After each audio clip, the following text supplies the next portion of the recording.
Welcome to the Ultimate Sports Blog Podcast. Today is Thursday, October 4th, 2018. Today I'm going to recap last night's American League wildcard game between the Yankees and the Athletics. Then I'll go over last night's NHL action.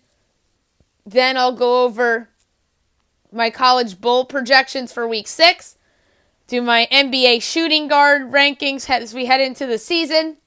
And I'll close the podcast by doing the picks for the National League and American League Division Series and picks for tonight's football games, both in college and in the NFL. All right, wild card game last night. The Yankees defeat the Athletics 7-2. The Yankees move on to take on the Boston Red Sox. The A's had a phenomenal season.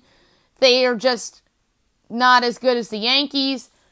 The Yankees exposed the A's strength, that is their bullpen. The Yankees pitching shut down the A's offense for the most part. Dylan Betances gets the win. Liam Hendricks gets the loss. It started in the bottom of the first. Aaron Judge, 2-run blast. After a leadoff walk to Andrew McCutchen. 1-0 Yankees. Bottom of the sixth. There's a couple times where the A's had bases loaded and second and third and nobody out, and they failed to capitalize. The next run was scored in the bottom of the sixth on an RBI double by Aaron Hicks, scoring in Aaron Judge. 3-0 Yanks. And then the biggest hit of the game was a 2-run triple by Luke Voit that scored in 2 runs. 5-0 Yankees. Sacrifice fly by Didi Gregorius scores in Luke Voit. 6-0 Yankees. The A's get 2 runs in the top of the 8th off of the bat of Chris Davis. Hits a 2-run shot off of Zach Britton to make it a 6-2 game. Bottom of the 8th, home run Giancarlo Stanton. A long home run into the second deck and left. You rarely see those home runs in Yankee Stadium. 7-2 Yankees was your final. Luis Severino. Looks like Aaron Boone did the right thing by starting him. He was very good. 4 innings, 2 hits, no earned runs, 4 walks, though, and 7 strikeouts. Dylan Betances, 2 innings and 3 strikeouts. David Robertson pitched the 7th inning, had a strikeout. Zach Britton gave up the 2-run shot to Chris Davis. He probably should have had a double play ball, or else that would have been a solo home run. But the runner beat out the double play ball, and that ends up being a 2-run shot for Chris Davis. Didn't mean anything, as the Yankees held on to win. Aroldis Chapman gave up a hit, struck out 2 in the top of the 9th inning to close out the game for the Yankees. Should be a fun series against the Red Sox. I'll pick the series coming up later in the podcast, and I'll also pick the 2 games individually for tonight as well. Now I'm going to go over the NHL games from yesterday. The Maple Leafs defeated the Canadiens 3-2 in overtime. Good win for Toronto. Give Montreal credit for being competitive. This was a fun game. Austin Matthews had 2 goals. John Tavares scored in his first game as a Maple Leaf. Andrew Shaw scored for Montreal, as well as Arturi Lehkonen. And Matthews, of course, scores the OT winner. Toronto gets the win. Capitals on ring night defeat Boston big 7-0. Impressive win for the Caps. No hangover. TJ Oshie, Evgeny Kuznetsov, Alex Ovechkin. Actually, Kuznetsov had 2. John Carlson, Lars Eller all scored goals. And Braden Holtby, 25 saves. So, great win for Washington. The Canucks defeat the Flames 5-2. Surprised by this result. I thought the Flames would win this game. Good job for Vancouver. Rookie Elias Peterson scored on his first shot in his first NHL game. That's pretty cool. He scored in the first. There was no goals in the second, so maybe the final score was a little bit deceiving. The final goal for Vancouver was an empty netter. Matthew Tkachuk and Sean Monahan scored for Calgary. So, bad loss in Bill Peters' debut with the Flames, and good win for Vancouver as Jacob Markstrom had a great game, 33 saves. The Ducks defeat the Sharks 5-2 in Erik Karlsson's first game as a Shark. Impressive win for Anaheim. San Jose had a 2-1 lead in the second. Anaheim came back and won the game. Ricard Raquel tied the game at 2 apiece. Adam Henrique got a power play goal. Brandon Montour got a goal.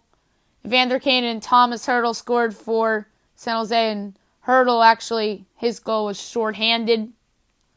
John Gibson had a nice game. Martin Jones kind of came apart in that third period, but give the Ducks credit. That's a good team. As I predicted before the year, I said they'd come in second in this division, but that is a huge win for them on opening night. Tonight's slate, you have the Bruins and the Sabres. The Bruins looking to bounce back from that terrible loss last night. Sabres looking to get off to a nice start. Capitals, Penguins. I wouldn't be shocked if we see a letdown here from Washington after the big emotional opening win. Penguins looking to get to a good start. Islanders, Hurricanes. See how the Islanders do. Anders Lee was just named the captain. Tavares scored in his first game as a Maple Leaf, as I mentioned. Hurricanes, they're looking to improve. They made some changes on their roster. This is the NHL debut for Andrei Svechnikov, who's my pick to win the Calder Trophy. 7:30 on NBCSN, you have the Predators and the Rangers. You have the Predators looking to improve on last year from a playoff standpoint. They lost in round 2 a year ago. This team, I think, has a chance to win the Stanley Cup. The Rangers, meanwhile, are rebuilding. Henrik Lundqvist is pretty much the only OG, but I just think Nashville is a team that's going to be motivated. They're going to score a lot of goals. The Rangers are going to score a lot of goals too. They're very good offensively, but their defense stinks, and Lundqvist is past his prime. I like the Predators to win this game 4-2 at Madison Square Garden tonight. I won't be surprised if the Rangers keep this close or heck even force overtime. And to be quite frank, I wouldn't be shocked if the Rangers won this game outright, especially if it goes to OT.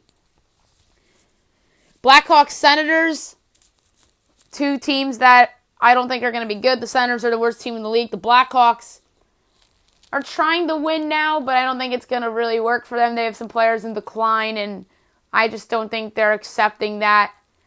I know a couple sports franchises that are dealing with this right now, the New York Giants in football and the San Francisco Giants in baseball, two teams that have won multiple championships over the last 10 years or so that aren't ready to embrace rebuilds.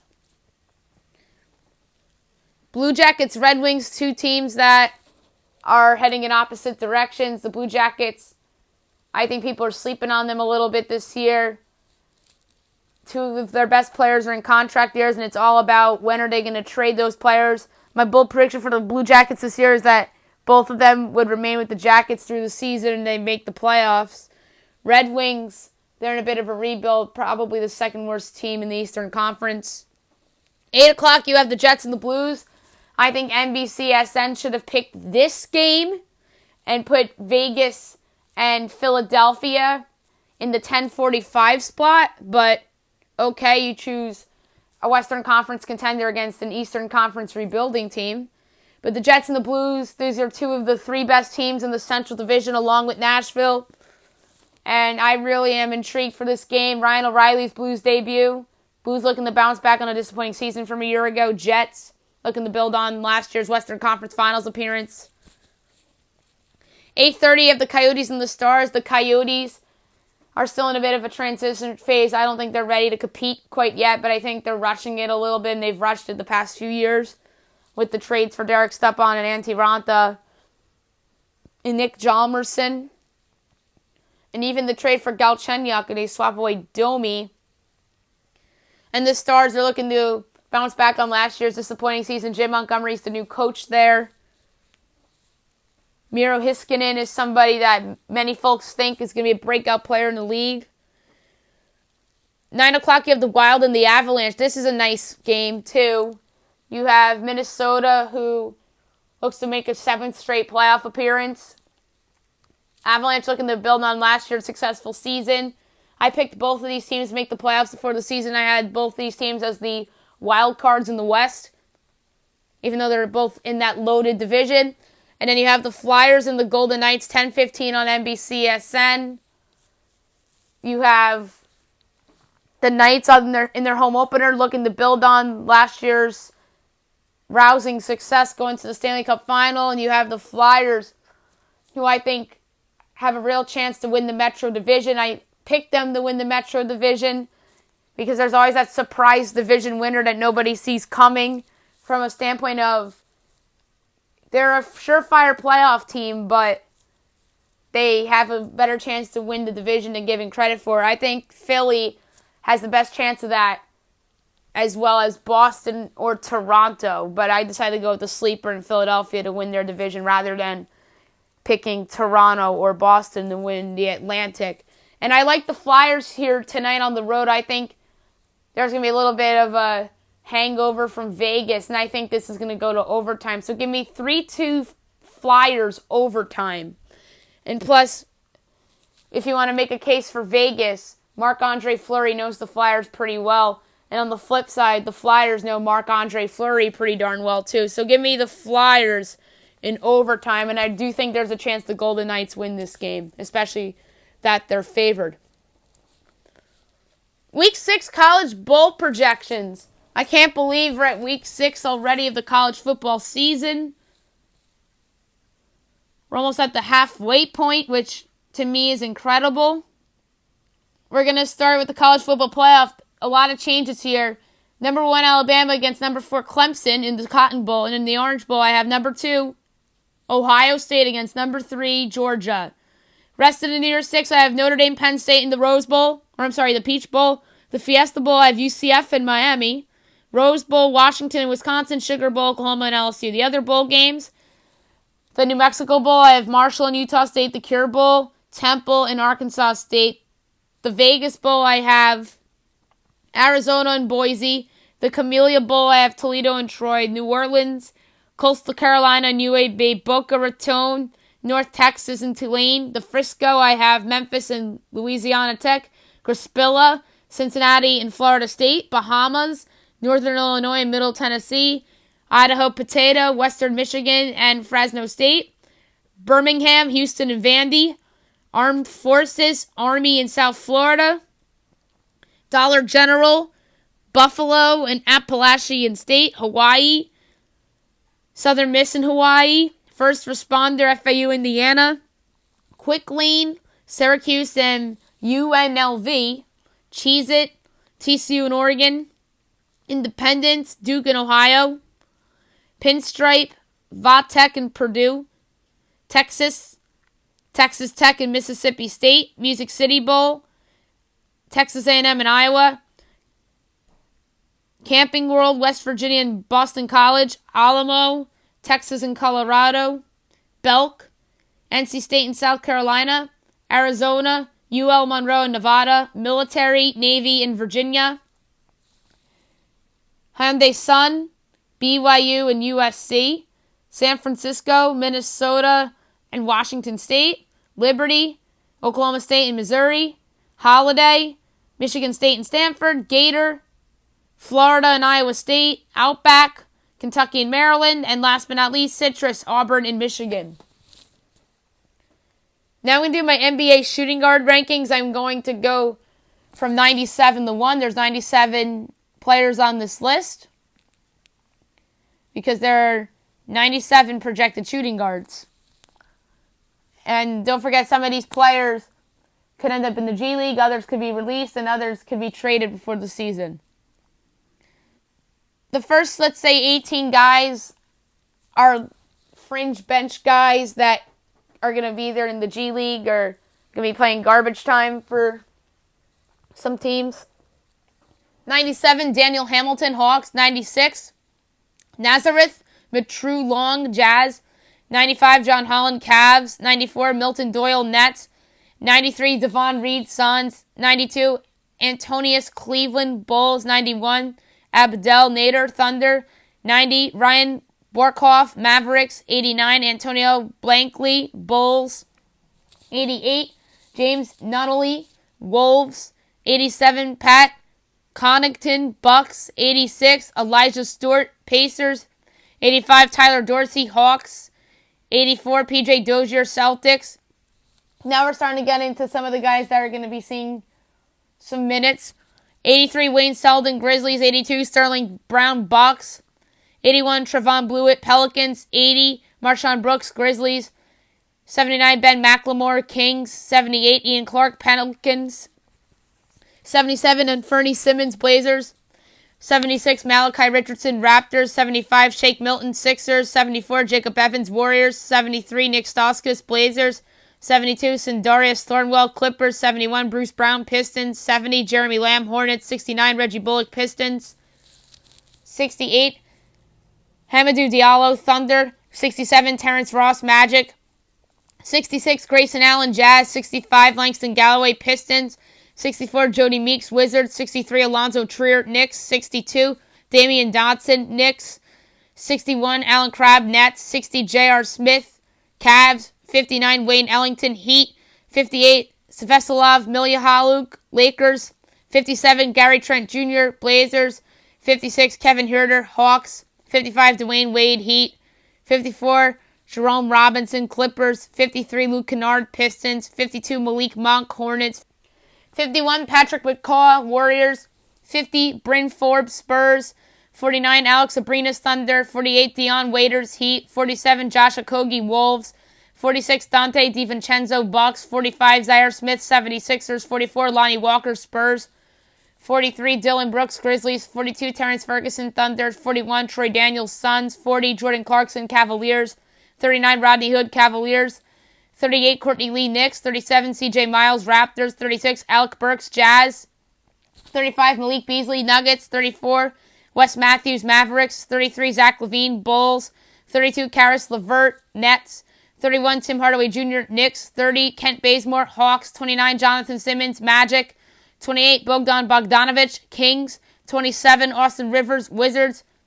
26, Tyreek Evans, Pacers. 25, Patty Mills, Spurs. 24, Kentavious Caldwell-Pope, Lakers. 23, Malcolm Brogdon, Bucks. 22, Buddy Hield, Kings. 21, Josh Hart, Lakers. 20, Andre Roberson, Thunder. 19, Danny Green, Raptors. 18, Evan Fournier, Magic. 17, Avery Bradley, Clippers. 16, J.J. Redick, 76ers. 15, Eric Gordon, Rockets. 14, Gary Harris, Nuggets. 13, Drew Holiday, Pelicans. 12, Lou Williams, Clippers. 11, Marcus Smart, Celtics. 10, Donovan Mitchell, Jazz. 9, DeMar DeRozan, Spurs. 8, Devin Booker, Suns. 7, C.J. McCollum, Blazers. 6, Jaylen Brown, Celtics. 5, Bradley Beal, Wizards. 4, Victor Oladipo, Pacers. 3, Jimmy Butler, Timberwolves. 2, Klay Thompson, Warriors. And number 1, the reigning NBA MVP, James Harden, Rockets. Harden was an easy choice for this. He just won the MVP. You can make a case he should have won the MVP a couple times over the last couple years. And he obviously gets my number 1 shooting guard ranking. Tomorrow I'm doing the small forwards. Saturday the power forwards and Sunday the centers. Wednesday I'm going to rank the coaches. Thursday the 11th I'm doing the GMs. I'm doing the team power rankings. Saturday the 13th and Sunday the 14th I'm going to rank the top 100 players. And I'm doing my special NBA preview and season predictions podcast on Monday, October 15th. Before I get into baseball picks for the division series, Joe Maddon is coming back as the Cubs manager next year. He has 1 year left on his contract. He's pretty much a lame duck going into next year. Theo Epstein came out and said that Maddon is our guy.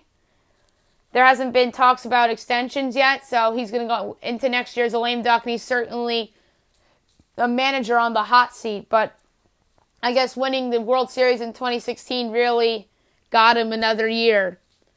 The division series picks. I think we're in for a treat with the division series, especially 3 of the series. I'm going to start the National League. I'm going to start with the Brewers and the Rockies, which begins tonight, 5 o'clock on Fox Sports 1. Kenny Albert will be on the call, along with, I believe, David Cohn or somebody like that. We'll see when the TV comes on and maybe AJ Przinsky. I know Todd Verducci is doing Braves Dodgers with Joe Davis, and then on MLB Network with Bob Costas. So, Rockies Brewers. This is going to be a sneaky great series. The Rockies won their wild card game. They get here against the Cubs in Wrigley, and the Brewers won the NL Central courtesy of winning a tiebreaker game in Wrigley Field against the Cubs. The Rockies' offense is great, led by Nolan Arenado, Trevor Story, and the red-hot David Dahl. The Brewers' offense is great, too, led by MVP favorite Christian Yelich, Lorenzo Cain, Jesus Aguilar, and trade acquisition Mike Moustakas. The Rockies' rotation is improved, led by Kyle Freeland, German Marquez, and Antonio Senzatella.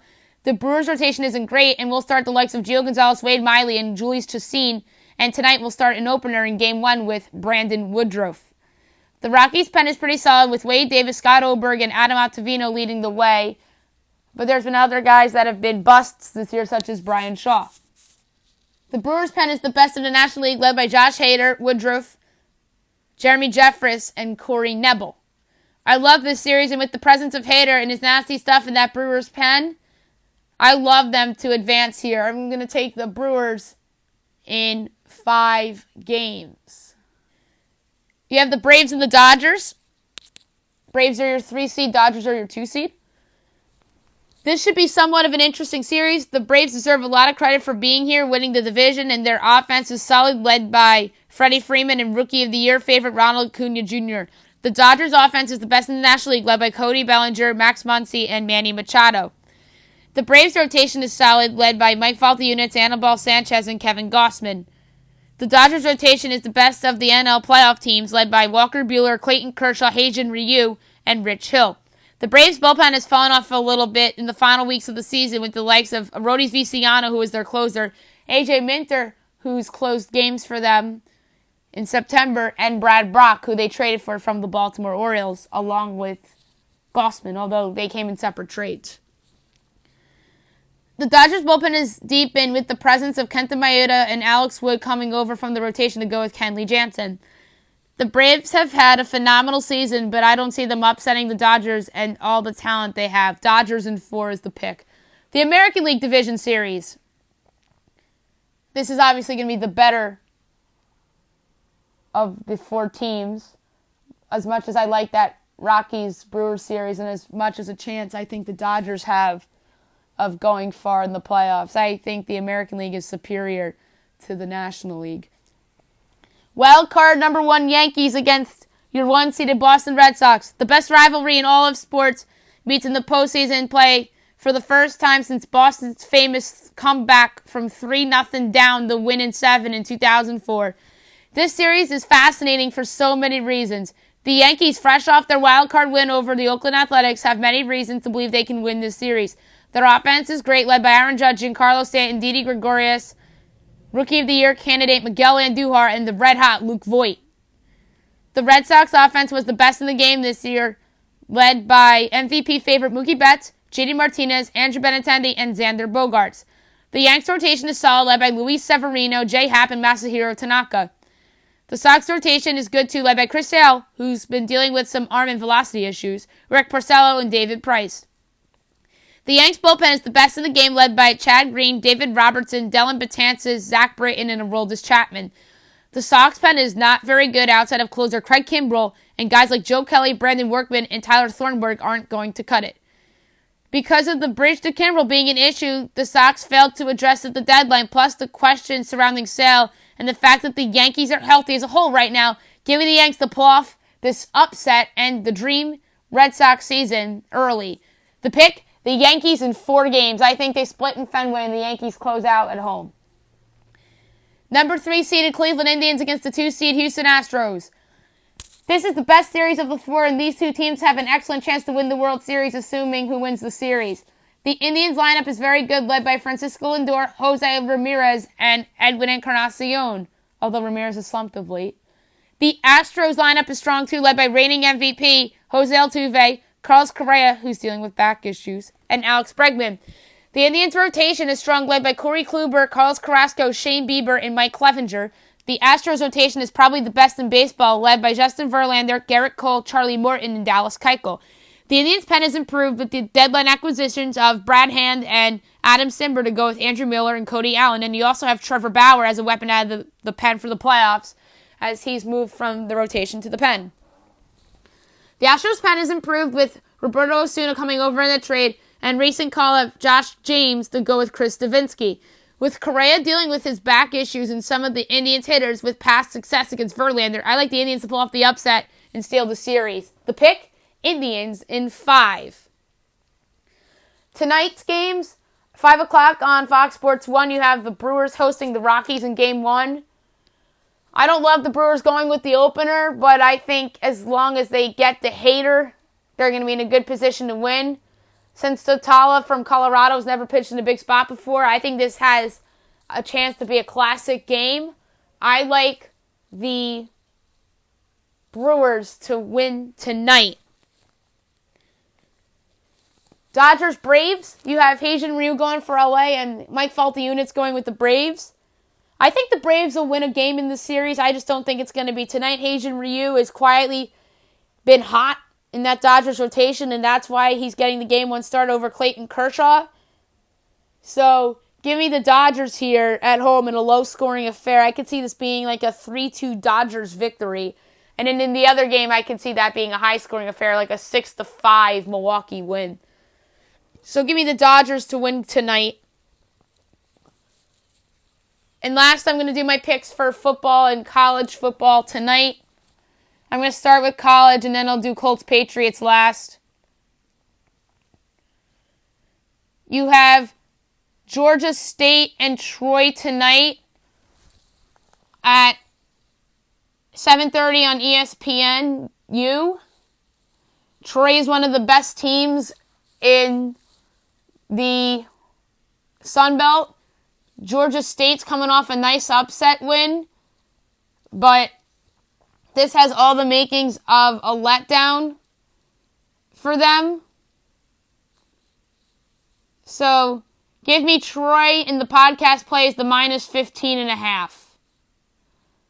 And tonight, 8 o'clock on ESPN, you have Tulsa and Houston. This is easy. Give me Houston. Tulsa is headed for a long year. And the podcast play is the minus 18.5. So I'm taking the two favorites to cover towards the podcast tonight for college football. And the NFL, you have the Patriots and the Colts. 8:25 on Fox. Joe Buck, Troy Aikman, and Aaron Andrews on the call. The Colts are coming off a tough overtime divisional home loss against the Houston Texans, in which Frank Reich foolishly went for it on 4th down in his own territory. The Patriots are coming off a big-time bounce-back divisional home win over the fraudulent Miami Dolphins. This should be a fun game with Andrew Luck getting better by the week and the Pats looking better too. The Patriots should win this high-scoring affair at home with Josh Gordon and perhaps Julian Edelman playing too, and that will be a big help for Tom Brady in that offense. New England 38, Indianapolis 30. The podcast play for this game is over 50. I'd be shocked if it was an underplay, but I love the over in this spot. So, the podcast gambling plays are the two favorites in the college games and the over in Colts Patriots. And then obviously straight up you have the two home teams in college in Troy and Houston, and obviously the Patriots tonight.